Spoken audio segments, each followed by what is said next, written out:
Good morning, 7th graders. Today we're going to take a look at some triangles, and as you guys jump into your lesson today, I wanted to walk you through the proof of how we can know that a triangle makes up 180 degrees without actually measuring each angle. Using some of the things that we learned in our last lesson, some of the facts that we know. These are going to help us understand it. And then I also want to give you a couple of vocabulary words that you're going to need to know about triangles. And I would ask you to make sure you have a notebook or somewhere to write down these definitions. Okay, so let's get into the proof. Okay, so we're going to start with a triangle, and I'm just going to make up a random triangle. We don't need it to equal anything. Actually, let me move it into the center of my board though. It does not have, we're not going to even measure. I don't know how long these sides are, but I have, that's not very straight. There we go. I have a triangle with 3 sides, and I'm going to label the 3 angles of this triangle. This one's going to be A, this one's going to be B, and this one is going to be C. In the book, they use the Greek letters. I'm going to stick with English letters. Okay, so you've probably already guessed, or maybe you already knew, that the 3 angles of a triangle equal 180 degrees. So we want to look at a way to prove that without actually having to measure it with a protractor. So here's what we're going to do. We're going to first extend some of the lines of our triangle. Okay, so we have this line here, AB, and we're going to extend this so it keeps going this direction and make it a ray. Okay, it's going to keep going in the same direction. Then we're going to do the same thing with this line, BC. We'll make it keep going this direction. Let me make it a little longer. Okay, now that's a ray. So we have these 2 lines. The next thing we want to do is we want to create another parallel line. This is going to be one line that's going to be parallel to another one that's going to go through this direction. So you'll have to forgive my lack of precision here, that it may not be exactly parallel. Okay, we're going to label this parallel line as L1. And if we were to give this line a name down here, this is L2, okay? And we're going to say that L1 and L2 are parallel lines. So L1 is parallel to L2. Okay? All right, now, yesterday we learned some terminology, or over the last 2 days, about vertical angles and corresponding angles. So those are the things that we're going to use to prove that this triangle is in fact 180 degrees. Okay, if we look up here above our triangle, we now have created this straight line with L1. So we know something about these angles that meet at this vertice right here, that these 3 angles have to add up to 180 degrees because they are supplementary angles. They equal 180 degrees. Okay, so that's what we're going to use as our some of our information that we need to know. So let's take a look at what we know here. First of all, I can look at this and go, okay, well, B down here is a vertical angle to this angle up here. So I'm going to call this one B1, okay, B to the first. And we can see that these are vertical angles. So I can come up with a piece of information here that angle B is equal to angle B1 because they are vertical angles.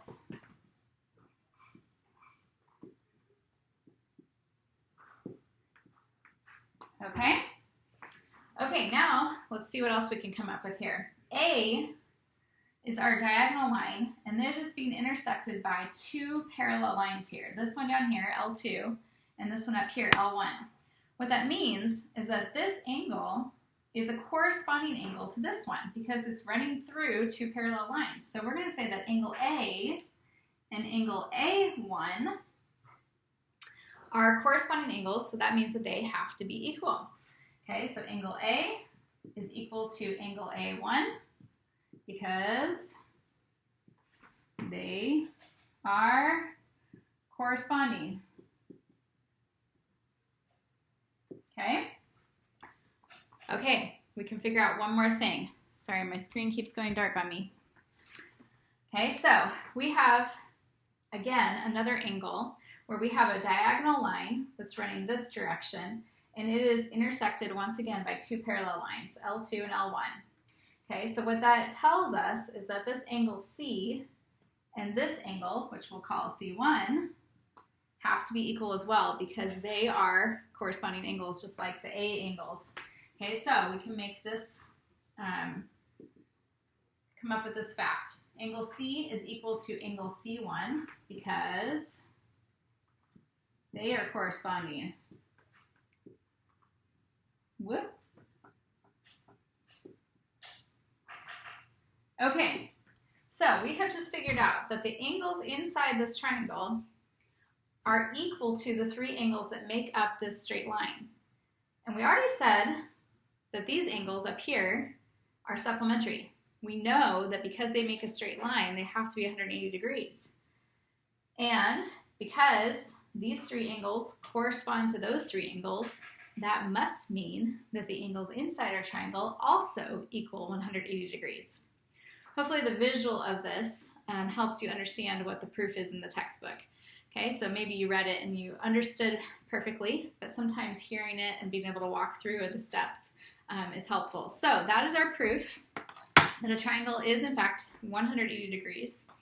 Next, I have some vocabulary that you need to know, which they don't actually define for us, all of these words in this lesson. But I don't want to assume that you already know these words. So let's make sure we have them written down. So this would be a good time to pause. Make sure you have something to write down vocabulary on. You will see these on a quiz. Okay, in this lesson, they're going to teach us that there's actually a couple of different ways that mathematicians classify triangles. The first way is classifying them by their angles. So, 3 classifications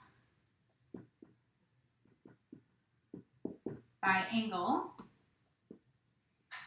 Okay, number 1 is an acute angle. In grammar school, you may have learned the sound off that said something about a cute little angle.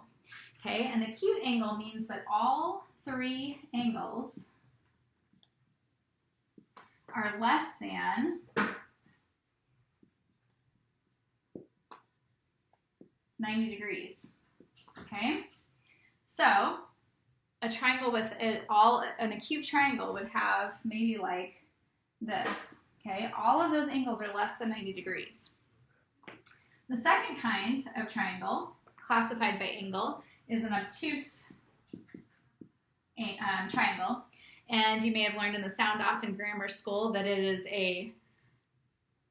actually I don't remember, it was a big fat angle. I'm not sure what the wording was, but I remember it being slightly inappropriate for our school.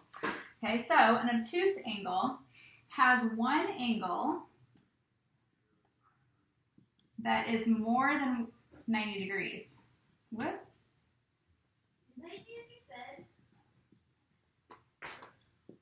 Okay, so this could look like this. Here's a triangle. This is definitely more than 90 degrees right here. Okay, now the other 2 angles still have to be less than 90, but it's going to have one angle that is bigger than 90 degrees. Okay, so that's an obtuse triangle. And the third type of triangle that's classified by its angles is called a right triangle. This is where one angle is exactly 90 degrees. Okay? And you'll see this in the lesson that a 90 degree or right triangle has a square corner, okay, like that. Mine's not perfect. And it'll be marked with the rest of the square. Okay, it'll have a little tiny square in that corner, if you can see that. Okay, that shows us that it's a right triangle, that one of those angles is exactly 90 degrees. Okay, then we have three classifications of triangles by their sides. So sides and angles is how we classify them. The first type, the first name, is an equilateral. What that means is that all three sides are equal in length. Okay, so it could be, well, it's going to actually be, here's the cool thing, an equilateral triangle has to also be an acute triangle, because if all three sides are exactly the same length, it can't be, you will not be able to have an obtuse angle or a right angle like this because of the way that the sides go together. Okay, so equilateral, all three are equal in length. The second kind is an isosceles. Let me make sure I'm spelling it right. Oh my goodness. Nope.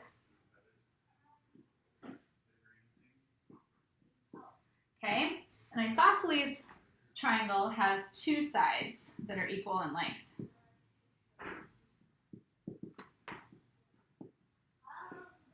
And one way we can mark these, if I had an equilateral triangle, which that doesn't look quite equilateral, there we go. The way that you would see that marked is a little line through each side, showing that they're equal to each other. Okay, so if I had an isosceles triangle that had two sides, but the other one was different, it would show it like that, where two of the sides have a line going through them to show that they're equal. And finally, the third type is called a scalene, and none of its sides are equal in length. Okay, so this could be like that and that and that right there. None of them are equal. Okay, and one way to show that these are different is to show one line through one side, two lines through another side, three lines through another side, showing that they're all different from one another. Okay, so that proof and the vocabulary are going to help you today as you work through your triangles lesson. Hopefully this goes well for you, and I look forward to seeing you soon. Bye.